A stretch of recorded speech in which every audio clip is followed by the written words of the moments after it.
GOC Remittance. வாசிக்கு மேல் வாசி, பரிசு வர, பணப்பரிசு தொகை உடன் மேலும் பல பரிசுகள்.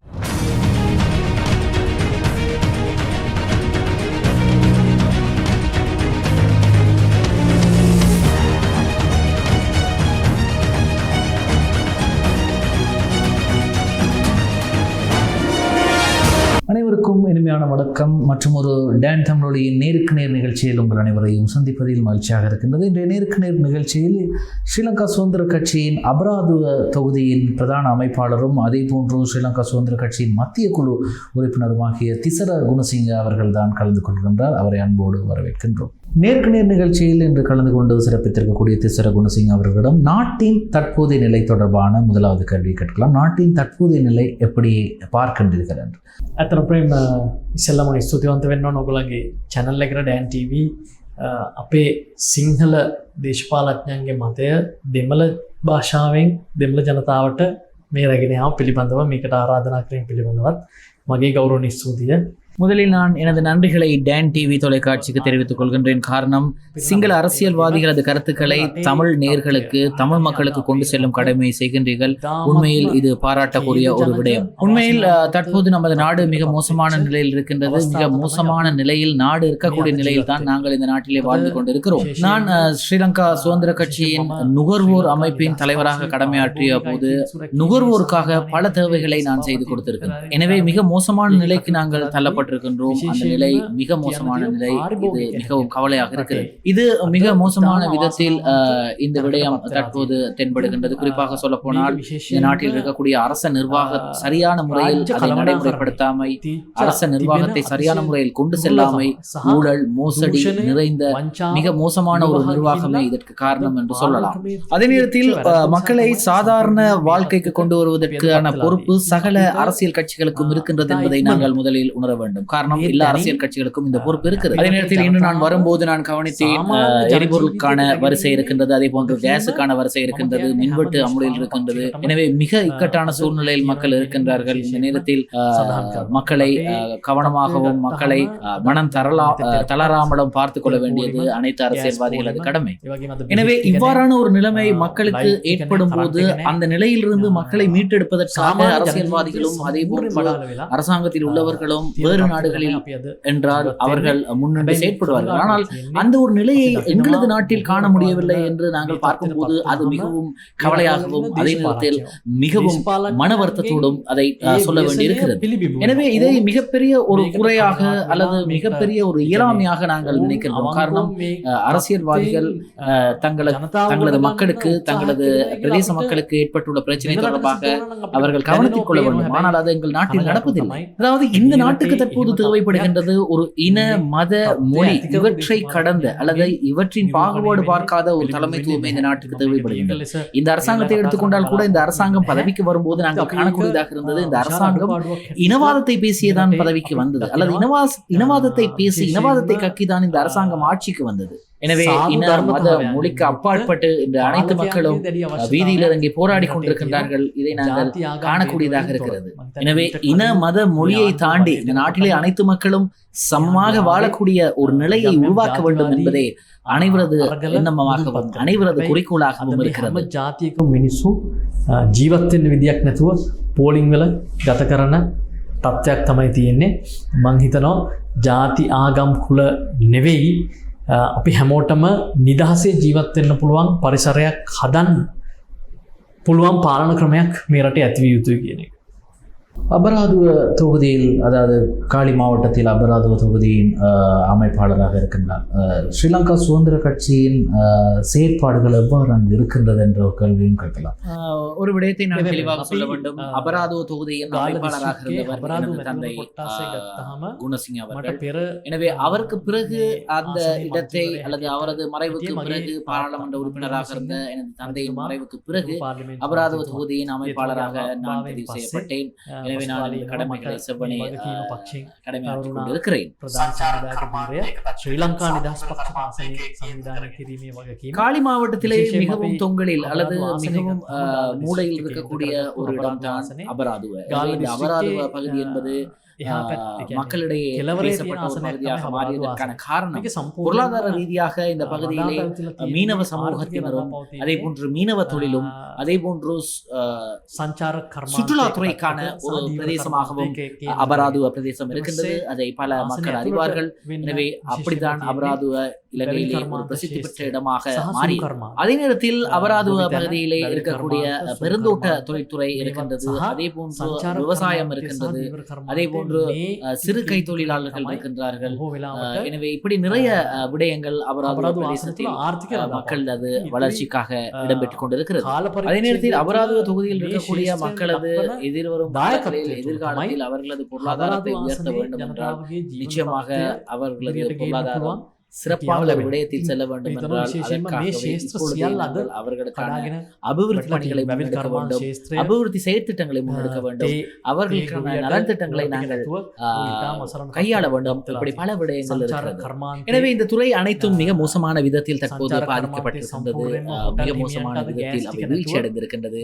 காரணம், தற்போது பெருந்தோட்ட தொழில்துறையை எடுத்துக்கொண்டால் அங்கு இருக்கக்கூடியவர்களுக்கு விவசாயத்துக்காக அல்லது அவர்களது பெருந்தோட்ட பயிற்சிகைக்காக உரம் கிடைப்பதில் அல்லது உரம் கிடைப்பதில் அவர்கள் மிக பாரிய ஒரு பின்னடைவை சந்தித்திருக்கின்றனர். சுற்றுலாத்துறையை எடுத்துக்கொண்டால் உணவகங்களில் இருக்கக்கூடியவர்களுக்கு இன்று உணவகங்களை நடத்த முடியாமல் இருக்கின்றது. காரணம், சுற்றுலாத்துறையினர் அவர்கள் கேட்கும் அந்த உணவை தர முடியாத ஒரு நிலைக்கு தள்ளப்பட்டிருக்கின்றார்கள் உணவக உரிமையாளர்கள். காரணம், கேஸ் இன்மை பிரச்சனை காரணம். எனவே சுற்றுலாத்துறையினர் மிக மோசமான விதத்தில் பாதிக்கப்பட்டிருப்பதற்கான இன்னும் ஒரு காரணம், சுற்றுலா பயணிகள் வந்து அந்த தங்குமிடங்களிலே அவர்களுக்கு தங்கி அவர்களுக்கு அந்த சுற்றுலாவை அனுபவிக்க முடியாத ஒரு நிலை உருவாகி இருக்கின்றது. காரணம், பல நேரங்களில் மின்வெட்டு அமலில் இருப்பதால். எனவே இப்படி இருக்கும்போது அந்த விதத்திலே சுற்றுலாத்துறை மிக மோசமான விதத்தில் வீழ்ச்சி அடைந்திருக்கின்றது, விழுந்திருக்கின்றது. அதே நேரத்தில் எடுத்துக்கொண்டால் அங்கே மீனவ தொழில்துறையும் மிக மோசமான விதத்தில் வீழ்ச்சி அடைந்திருக்கின்றது, வீழ்ந்திருக்கின்றது என்று சொல்ல வேண்டும். காரணம்,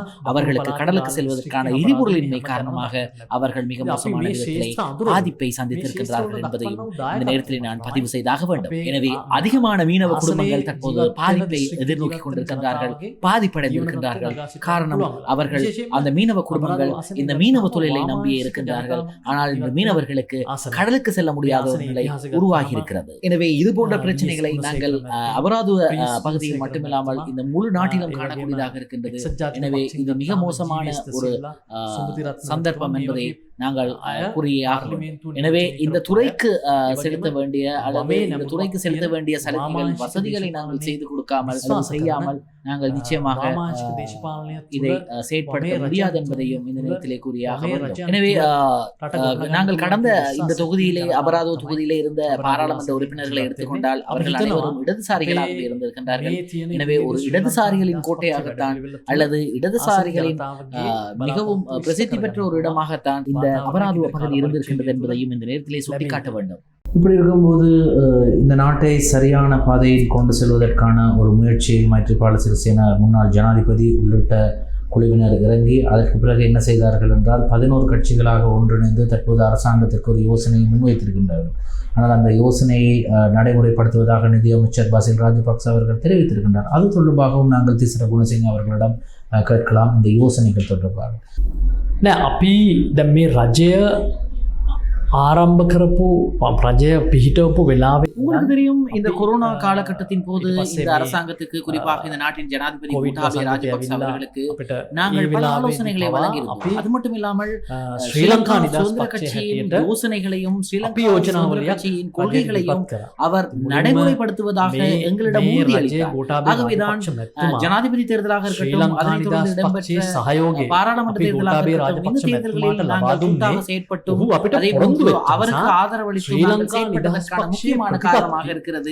அவர்கள் எங்களது கொள்கைகளை அவர் செயற்படுத்துவதாக உறுதியளித்தார். ஆனால் நாங்கள் அந்த குறிப்பிட்ட அந்த யோசனைக்கும் குறிப்பிட்ட கொள்கைகளுக்கும் மாறாகவே அனைத்தும் செயற்பட்டுக் கொண்டிருக்கின்றது. காரணம், இவர்கள் பதவியேற்ற நாளிலிருந்து இவர்கள் செயற்படும் விதம் அவ்வாறு இருக்கின்றது. காரணம் உங்களுக்கு நன்றாக தெரியும். இவர்கள் செய்த மிக மோசமான நிலை என்னவென்றால் காடுகள் அழிக்கப்பட்டது, சூழல் அழிக்கப்பட்டது. எனவே நாட்டுக்கு தேவையான மிக முக்கியமான விடயங்கள் அங்கே இல்லாமலாக்கப்பட்டது. இதுவே மிக பாரிய ஒரு விடயமாக நாங்கள் இதை கருதினோம். எனவே இதனால் பாதிக்கப்படக்கூடிய விடயங்கள் தொடர்பாகவும் நாங்கள் ஒரு அறிக்கை ஒன்றை ஸ்ரீலங்கா சுதந்திர கட்சி சார்பாக அரசாங்கத்துக்கு சமர்ப்பித்திருந்தோம். உங்களுக்கு நன்றாக தெரியும், இந்த கோவிட் காலகட்டத்திலேயே ஒரு முக்கியமான விடயம் இடம்பெற்றது. அதிகமான லாக்டவுன்கள் எங்களது பிரதேசமான அபராதுவ பகுதியில் தான் இடம்பெற்றது. காரணம், இங்கே இருக்கக்கூடிய அதிகமான கைத்தொழிற்சாலைகள் அல்லது ஆடை கைத்தொழிற்சாலைகள் அதிகமாக இருக்கின்றது. அங்குள்ளவர்களுக்கும் எங்கள் பிரதேசத்தில் உள்ளவர்களுக்குமே அதிகமாக கோவிட் தொற்று ஏற்பட்டது. காரணம், தடுப்பூசிகள் ஆரம்பத்தில் கொண்டு வரப்பட்ட தடுப்பூசிகள் மக்களுக்கு வழங்கப்படவில்லை.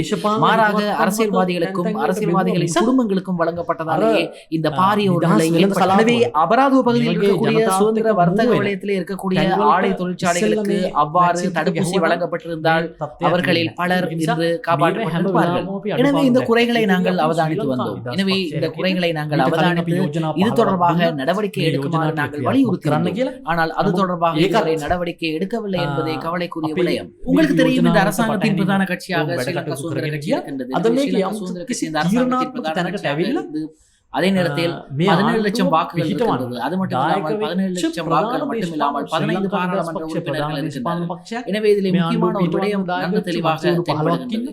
காரணம், இந்த 11 கட்சிகளில் இருக்கக்கூடிய பாராளுமன்ற உறுப்பினர்களும் அதே போன்று இந்த 11 கட்சிகளும் இடதுசாரி கட்சிகளாகவே இடதுசாரி அணியாகவே செயற்பட்டுக் கொண்டிருக்கிறது. எனவே இந்த நாட்டை இருக்கக்கூடிய மக்களும் இந்த நாட்டையும் இந்த அரசையும் சரியான வழியில் கொண்டு செல்வதற்காகத்தான் 11 கட்சிகளும் இணைந்து ஒரு முடிவெடுத்தார்கள். கூட்டாக செயற்படுவதற்கு பதவியில் இருந்து விலக்கப்பட்ட உதயகம்மன் செயற்பட்டுக் கொண்டிருக்கின்றார்கள். எனவே தற்போது இது ஓரளவுக்கு நடைமுறையில் வருகின்ற காரணம், இந்த நாடு தவறான பாதையில் சென்று கொண்டிருக்கும் போது அதை சரியான வழிக்கு கொண்டு செல்லும் நாம் எடுக்கும் முயற்சி எடுத்துக் கொண்டு வருகின்றது. நாங்கள் பார்க்கின்றோம். நிச்சயமாக எங்களுக்கு இந்த நேரத்தில் இந்த அரசாங்கத்தையும் இந்த நாட்டையும் சரியான பாதையில் கொண்டு செல்வதற்கான யோசனை அவர்கள் ஏற்றுக்கொண்டது பெரிய ஒரு விடயம். எனவே அதை நடைமுறை படுத்தப்படும் வரை நாங்கள் பொறுத்திருந்து பார்ப்போம். අපේ ජයවර්ධනපුර මොනාක් ඉම්පීරියල් හෝටලේ විශාල සම්මන්ත්‍රණයක් තියලා ඒක ජනගත කරා. ඊට පස්සේ ඉදිරි පියවරවල් කීපයක් ඉස්සරහට තියෙනවා. මේ පක්ෂවල තියෙන අවබෝධයත් එක්ක අපි මේක නිවැරදි තැනකට ගේන්න සම්පූර්ණ උත්සාහය යොදනවා කියන එක විශේෂයෙන්ම සඳහන් කරන්න ඕන.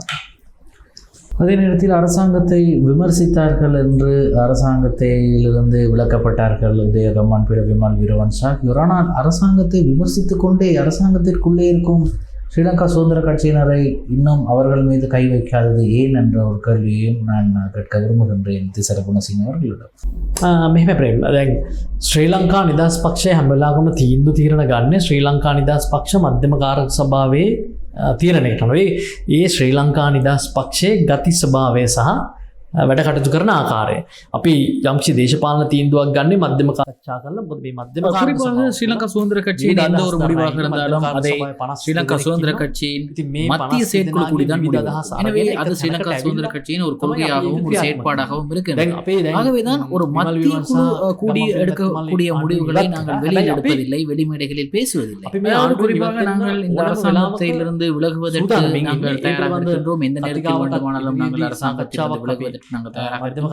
ஆனால் இந்த நாட்டில் இருக்கக்கூடிய மக்கள் மிக மோசமான நிலையில் இருக்கின்றார்கள், நெருக்கடி மிகுந்த நிலையில் இருக்கின்றார்கள். எனவே இப்படியான நெருக்கடி மிகுந்த நிலையில் அவர்கள் இருக்கும் போது நிச்சயமாக அந்த நிலையில் அவர்களை விட்டுவிட்டு நாங்கள் விலகுவது சரியில்லை. மீண்டும் ஒரு அரசியல் நெருக்கடியை உண்டாக்குவதற்கு நாங்கள் எந்த விதத்திலும் நாங்கள் துணை போக முடியாது. ஆகவேதான் நாங்கள் நிச்சயமாக இன்னும் ஒரு அணியை உருவாக்குவதற்கோ அல்லது இன்னும் ஒரு நெருக்கடியை இந்த அரசாங்கத்துக்கு ஏற்படுத்துவதற்கோ நாங்கள் தயாராக இல்லை. ஸ்ரீலங்கா சுதந்திர கட்சி இந்த அரசாங்கத்திலிருந்து விலகுவதற்கு இருந்த போதிலும் கூட தற்போது இருக்கக்கூடிய நாங்கள் இந்த அரசாங்கத்திலிருந்து விலகப் போவதில்லை.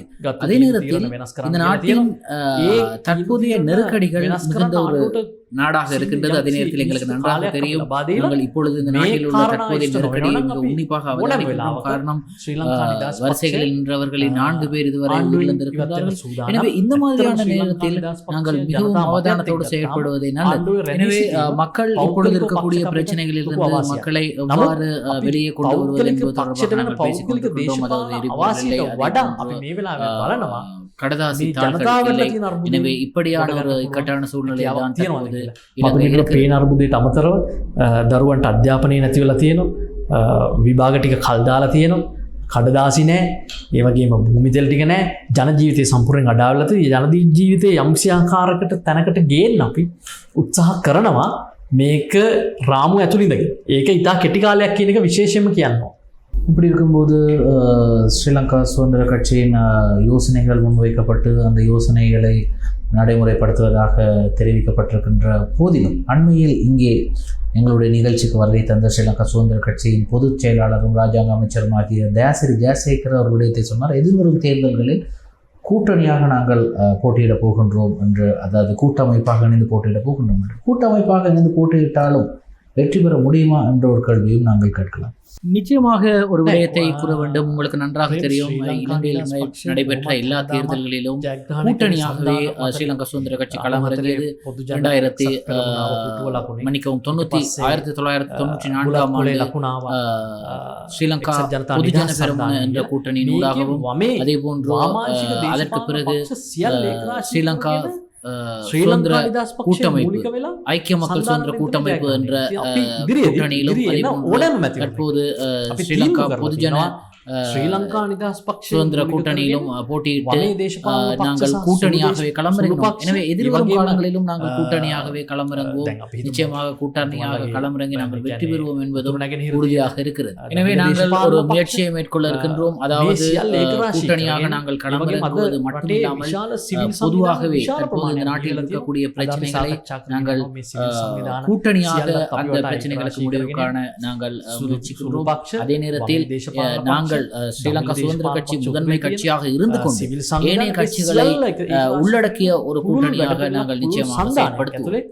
அதே நேரத்தில் இன்னும் ஒரு விடயத்தையும் சொல்ல வேண்டும். நாங்கள் நிச்சயமாக எதிர்வரும் தேர்தல்களில் மிகுந்த அவதானத்தோடு செயற்படுவோம். அது மட்டுமில்லாமல் கட்சிகள் மட்டுமில்லாமல் எதிர்காலத்தில் வடக்கை சேர்ந்த தமிழ் கட்சிகளும், கிழக்கை சேர்ந்த முஸ்லிம் கட்சிகளும் பேசி நாங்கள் மிகப்பெரிய ஒரு பரந்த கூட்டணியாகவே நாங்கள் போட்டியிடுகின்றோம். ஸ்ரீலங்கா சுதந்திர கட்சி வீழ்ந்த காலத்தில் கூட கிட்டத்தட்ட உள்ளூராட்சி மன்ற தேர்தலில் வடக்கில் 70 உறுப்பினர்களை வடமாகாண ஒரு கட்சியாக இருக்கின்றது. எனவே நாங்கள் தொடர்ந்து முயற்சித்து வருகின்றோம். இந்த முயற்சி நிச்சயமாக எதிர்வரும் காலங்களில் அதே நேரத்தில் வரலாற்றில் முதற் தடவையாக ஸ்ரீலங்கா சுதந்திர கட்சியை சேர்ந்த பாராளுமன்ற உறுப்பினர் கடந்த தேர்தலிலே தெரிவு செய்யப்பட்டார், வடமாகாணத்திலே, அதுவும் யாழ்ப்பாணம் மாவட்டத்தில். அதே நேரத்தில் இந்த நாட்டிலே இன மத பேதமின்றி இலங்கை நாட்டிலே கட்சியாக ஸ்ரீலங்கா சுதந்திர கட்சியை நாங்கள் பார்க்க முடியும். விசேஷமா சந்தானம் කරන්න ඕන. இப்படி கூட்டணியாக இருந்த போதிலும் கூட 2020ஆம் ஆண்டு ஜனாதிபதி தேர்தல், பொது தேர்தல் நடைபெற்றது. 2019ஆம் ஆண்டு ஜனாதிபதி தேர்தல் நடைபெற்றது. 2020ஆம் ஆண்டு ஏன் கூட்டமைப்பாக சேராமல் நீங்கள் ஸ்ரீலங்கா சுதந்திர கட்சியோடு, ஸ்ரீலங்கா பொதுஜன பெரமுனையோடு சேர்ந்தீர்கள் என்ற கேள்வியும் கேட்கலாம். ඒ වෙලාවේ රටේ ඇතිවලා තිබිච්ච තත්ත්වෙත් එක්ක අපි අපේ ඉතිහාසයේ පළවෙනි වතාවට தனவாதி தனேஸ்வர் லிபரல் தனேஸ்வர் பக்ஷ. உண்மையில் அந்த நேரத்தில் நாட்டில் இருந்த பிரச்சனைகள் அவ்வாறு இருந்தது. அதாவது கண்டிப்பாக இந்த நாட்டிலே ஒரு கூட்டணியை உருவாக்கினால் மட்டுமே வெற்றி பெற முடியும் என்றும், அதே நேரத்தில் ஸ்ரீலங்கா பொதுஜன பெரமுனவோடு ஒரு கூட்டணியை ஏற்படுத்தி அந்த கூட்டணி மூலமாக வெற்றி பெற முடியும் என்றும், வெற்றி பெற வேண்டும் என்றும் ஒரு நிலை இருந்தது. எனவே ஸ்ரீலங்கா பொதுஜன பெரமுன அந்த நேரத்தில் சொன்னது, நாங்கள் சரியான வலதுசாரிகள் நாங்களே, மக்களுக்கு வலதுசாரி சிந்தனைகளை உள்ள ஒரு கட்சி தேவை என்றால் அது நாங்களே என்று சொன்னது. ஆனால் பிறகு அது பொய்யாகியது. அதுவே மிக கவலையான ஒரு நிலையாக மாறியது. எனவே எங்களுக்கு நன்றாக தெரியும், ஸ்ரீலங்கா சுதந்திர கட்சியாக நாங்கள் ஐக்கிய தேசிய கட்சி என்ற ஒரு செல்வந்த கட்சியோடு சேர்ந்து நிச்சயமாக நாங்கள் கூட்டணி வைத்துக் பாரிய தோல்வியை சந்திக்க வேண்டும் நாங்கள் உணர்ந்தோம். எனவே அவ்வாறே 2018ஆம் ஆண்டு நடைபெற்ற உள்ளூராட்சி மன்ற தேர்தலில் நாங்கள் பாரிய தோல்வியை தழுவினோம். ஆகவே ஸ்ரீலங்கா பொதுஜன பெரமுனவோடு நாங்கள் கூட்டணி அமைப்பதற்கான முக்கியமான காரணமாக இருந்தது செல்வந்த கட்சியான ஐக்கிய தேசிய கட்சியிலிருந்து நாங்கள் கூட்டணி வைத்துக் கொண்டிருக்கிறோம் ஸ்ரீலங்கா பொதுஜன பெரமுனவோடு, அதாவது ஒரு வலதுசாரி கட்சியோடு. ஆனால் வலதுசாரி என்ற போர்வையில் அவர்கள் மக்களை ஏமாற்றினார்கள் என்று நான் சொல்ல வேண்டும். කන්දීල අපි එතනින් ඉවත් වුණා. යාන්ඩෝ බිඳ වැටුණා. ඊට පස්සේ මේ පොට්ටුවත් එක්ක අපි සන්දානගත වෙන්න හේතුනේ අන්න ඒකයි කියන එක විශේෂයෙන්ම කියන්න ඕන. நல்லாட்சி அரசாங்கம் உருவாக்கப்பட்டது. ரணில் விக்ரமசிங்க அவர்கள் பிரதமராகினார், மைத்ரிபால சிறிசேன அவர்கள் ஜனாதிபதியாகினார். அதற்கு பிறகு நாட்டிலே பல அபிவிருத்தி திட்டங்கள் நடந்தது. இந்த காலப்பகுதியில் உங்களது அபராதுவ பிரதேசத்தில் ஏதாவது அபிவிருத்தி பணிகள் நடந்ததா என்று கேட்கலாம். අපි දැන් ඒ වෙලාවේ මෛත්‍රීපාල සිරිසේන මැතිතුමා ජනාධිපතිවරයා හැටියට ඉන්න කාලේ කොහොමත් අබරාදුව ආසනයේ සංවර්ධනය ඒ වෙලාවේ සම්බන්ධීකරණ කමිටුවේ සභාපතිවරයෝ දෙන්න நிச்சயமாக ஒரு மாவட்டத்திற்கு 1000 மில்லியன் ரூபாய் ஒதுக்கப்பட்டது. ஆகவே அந்த மாவட்டத்திலே காலி மாவட்டத்தில் எடுத்துக்கொண்டால் மாவட்டத்தின் அபிவிருத்தி குழு தலைவர்களாக ஐக்கிய தேசிய கட்சியில் ஒருவரும் அதேபோல் ஸ்ரீலங்கா சுதந்திர கட்சியில் ஒருவரும் நியமிக்கப்பட்டார்கள். அவர்கள் 1000 மில்லியனில் 500 மில்லியன் அவர்களுக்கும் 500 மில்லியன் ஸ்ரீலங்கா சுதந்திர கட்சிக்கும் ஒதுக்கப்பட்டது. எனவே அதன் மூலமாக பாரிய அபிவிருத்தி பணிகள் காலி மாவட்டத்திலே எல்லா பகுதிகளிலும் நடைபெற்றது. குறிப்பாக இருக்கக்கூடிய நான் பிரதிநிதித்துவப்படுத்தக்கூடிய அபராதுவ தொகுதியிலும் இடம்பெற்றது. எனவே மக்களுக்கும் நிறைந்த விடயங்கள் கிடைத்தது. மக்கள் கையில் பணம் இருந்தது. அவர்கள் நிச்சயமாக மகிழ்ச்சி அடைந்தார்கள். நாட்டிலே ஏற்பட்டிருக்கக்கூடிய சுபிட்சமான ஒரு அரசாங்கம் இருந்தது. உண்மையில் அந்த அரசாங்க காலத்தில் எரிபொருள் இருந்தது. அதே போன்று தேவையான வசதிகள் இருந்தது. மக்கள் சிறப்பாக மகிழ்ச்சியாக வாழ்ந்தார்கள். நடந்த ஒரே ஒரு பிரச்சனை இந்த ஈர்த்த ஞாயிறு தாக்குதல் தான். அதற்கு பிறகு சுற்றுலாத்துறை முற்றாக வீழ்ந்தது. உண்மையில் தற்போது மக்கள் கவலை அடைகின்றார்கள். காரணம் மைத்ரிபால சிறிசேன அவர்கள் இழந்தார்கள். காரணம் ஜனாதிபதி பதவியை தேர்தலில் போட்டியிடவில்லை. எனவே ஆகவேதான் தற்போது மக்கள் அந்த தவறை தற்போது உணர்கின்றார். අද ජනතාව කනගාටුවෙන් කතා කරනවා ප්‍රකාශ කරනවා. මොකද එතුමා හිටපු කාලේ මීට වඩා කොයිතරම් හොඳට අපි ජීවත් වුණාද ව්‍යාපාර කරගත්තද කියන කතාව අද හැමතැනම කියනවා. ஸ்ரீலங்கா சுதந்திர கட்சியின் இளைஞர் அமைப்பின் பொருளாளராக இருக்கின்றார் திசர குணசிங்க அவர்கள். இளைஞர் அமைப்பு எவ்வாறு செயற்படுகின்றது என்றும் கேட்கலாம். ප්‍රේම අපේ තරුණය හැටියට ශ්‍රී ලංකා නිදහස් පක්ෂයේ අලුත් තරුණ පරම්පරාව හැටියට අපි අද ඒ තරුණ පරම්පරාව හිතන්න ඕන අපි සාම්ප්‍රදායික තැනින් ඉදිරියට ගිහිල්ලා අපි හිතන්න ඕන කියන තැනකට අපි පක්ෂය මෙහෙවනවා. මොකද අපිට ඉතිහාසයේ වැරදිච්ච තැන් බොහෝමයක් තියෙනවා. ඔබ දන්න ඇති මේ 1983 කළු ජූලිය මොකද්ද මේවට හේතුනේ? කොළඹ තිවිච්ච දමිළ කොළඹ තිවිච්ච භාෂා තුනෙන් තිවිච්ච බෝඩ්වල දමිළ භාෂාවෙන් තිබිච්ච අකුරු වලින් තිබිච්චවට තාර ගෑවා. 1980 ගණන් වල සිද්ධිය මම මේකේ තාර ගෑවා. ඊට පස්සේ අපි நம்பர் பிளேட் எකට ஸ்ரீலங்கா சுதந்திர கட்சியின் இளைஞர் அணியாகவும் அதே நேரத்தில் எதிர்காலத்தை கட்டியல் வேண்டிய இளைஞர் அணியாகவும் நாங்கள் பலவிதமான தவறுகளை திருத்த வேண்டியிருக்கிறது. நாங்கள் ஏற்கனவே செய்த பல தவறுகளை திருத்திக் கொண்டு நாங்கள் பயணிக்க வேண்டியிருக்கின்றது. எனவே எதிர்காலத்தில் இந்த தவறுகள் நிச்சயமாக திருத்தப்படும். ஆகவே புதிய சிந்தனைகள், புதிய வழிகாட்டல்களோடு நாங்கள் பயணிக்க இருக்கின்றோம். பலவிதமான சம்பவங்கள் கடந்த காலங்களில் நடந்தது. அதாவது கருப்பு ஜூலை எடுத்துக்கொண்டால் அந்த சம்பவம் எதற்காக நடந்தது? அதாவது கொழும்பில் இருக்கக்கூடிய 3 மொழிகளிலுமான பெயர் பலகைகளை ஒரு மொழியில், அதாவது தமிழ் மொழியை அகற்ற முற்பட்டார்கள். எனவே இப்படி இருக்கும்போது என்ன நடந்தது என்றால், இலங்கையிலே ஒரு சட்டம் கொண்டு வரப்பட்டது. அதாவது ஸ்ரீ வாகனங்களுக்கு ஸ்ரீ என்ற எழுத்து குறிக்கப்பட்டது. ஆனால் வடக்கிலே இருக்கக்கூடியவர்கள் என்ன செய்தார்கள் என்றால் ஸ்ரீ என்ற அந்த எழுத்துக்கு வீதிகளுக்கு பயன்படுத்தப்படும் தார் என்று சொல்லப்படுகின்ற தாரை பூசினார். எனவே இப்படி இனங்களுக்கு இடையிலான பிரச்சனைகள் காலகாலமாக அதிகரித்து வந்தது. எனவே 2 தரப்பினருக்கும் இடையிலே மிகப்பெரிய பிரச்சனை ஏற்பட்டு இறுதியில் அது 30 வருட யுத்தமாக மாறி முழு நாடும் 30 வருடம் யுத்தத்தில் இருந்ததை யாரும் மறந்துவிட முடியாது. எனவே நான் ஒரு விடயத்தை கேட்க விரும்புகின்றேன். இந்த யுத்தத்தில் பாதிக்கப்பட்டது யார்? வீட்டிலே சாப்பிட்டு விட்டு அதே நேரத்தில் வீட்டிலே எந்தவித யாருடைய பிரச்சனைக்கும் போகாமல் இளைஞர்கள் என்பதை யாரும் மறந்து. எனவே இந்த நாட்டில் இருக்கக்கூடிய பல விடயங்களை பற்றி நாம் யோசிக்க வேண்டும். சாதாரண மெතිவரණයක් தரப்பினர்களுக்கு මුලලාට අතුරු முரண்பாடுகள் மூலமாக කාලය දීර්ඝ කරගන්න නැතුව சாதாரண மெතිவරණය திப்பத்தில் எடுக்க வேண்டும். එදා சட்டங்கள் நிச்சயமாக நடைமுறைப்படுத்த வேண்டும் என்பதையும் பார்லிமென்ட்டிலே வலியுறுத்தி. ரோஹண விஜயவீர 83ஆம் ஆண்டு உங்களுக்கு தெரியும், முன்னாள் இலங்கையைச் சேர்ந்த பிரதமர் சிறிமா பண்டாரநாயக்க அவர்களது பிரஜா உரிமை அல்லது பறிக்கப்பட்டது. அதற்கு பிறகு என்ன நடந்தது? இடைத்தேர்தல் வைக்கப்பட்டது.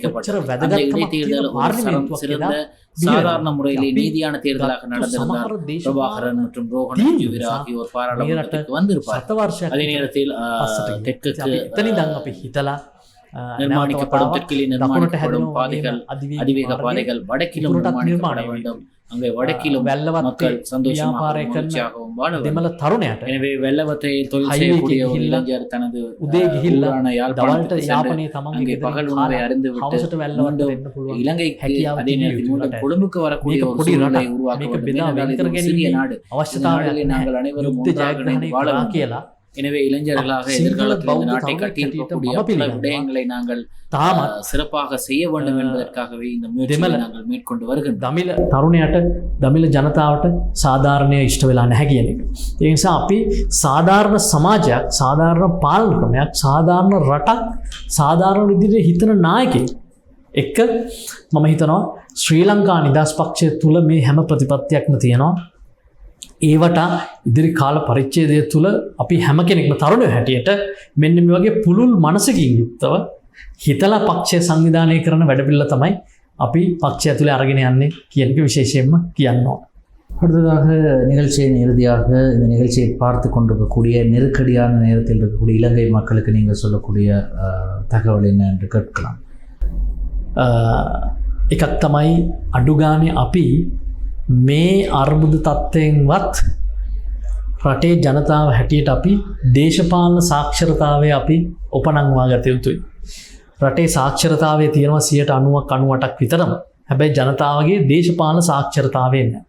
ඉතිහාසෙ ඉඳන් නායකයෝ ගෙනාවේ අපි ඉන්න නායකයා එලවන්න නායකයෙක් ගෙනාව මිසක් අපේ තියෙන ප්‍රශ්න දිහා බලලා ඒ ප්‍රශ්නවලට විසඳුමක් දෙන්න පුළුවන් நாயக்கோ கேන්න உற்சாக කරේ இத்தியாசே බොහෝම நாம் இந்த நெருக்கடியான சூழலில் ஒரு விடயத்தை அவதானிக்க வேண்டும். அதாவது நாங்கள் ஒரு தலைவரை தெரிவு செய்திருக்கின்றோம் அல்லது ஒரு அரசியல் தலைவரை தெரிவு செய்திருக்கின்றோம்.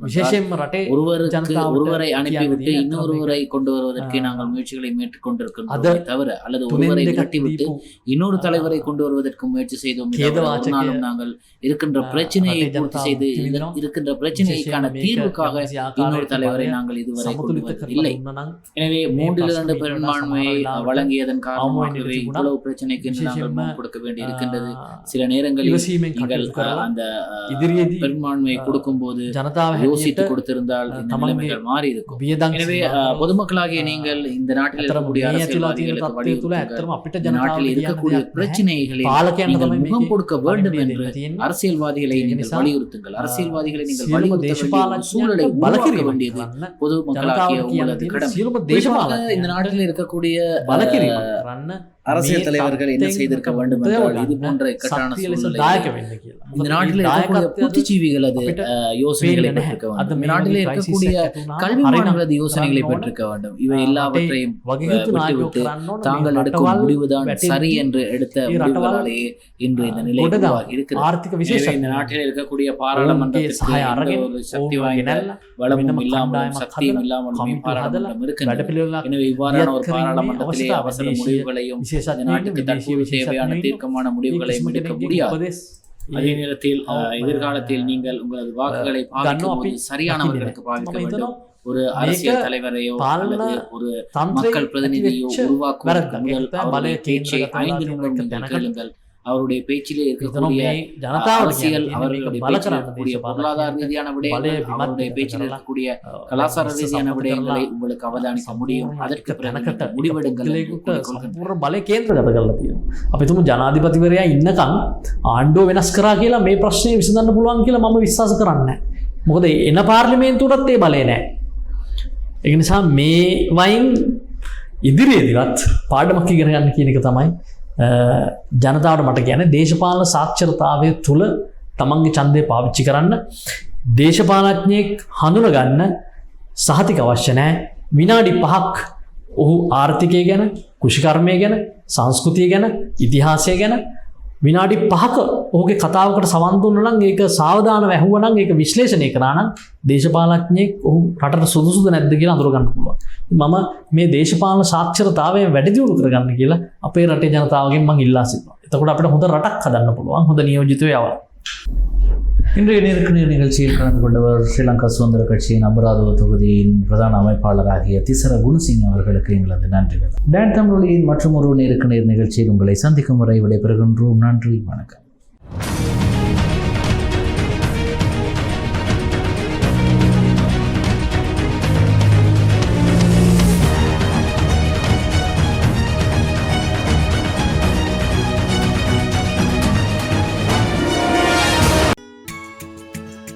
டான் தமிழொலியில் புத்தம்புது நிகழ்ச்சிகளை உடனுக்குடன் பார்த்து மகிழ எமது ஃபேஸ்புக் மற்றும் யூடியூப் பக்கத்தை லைக் செய்யுங்கள்.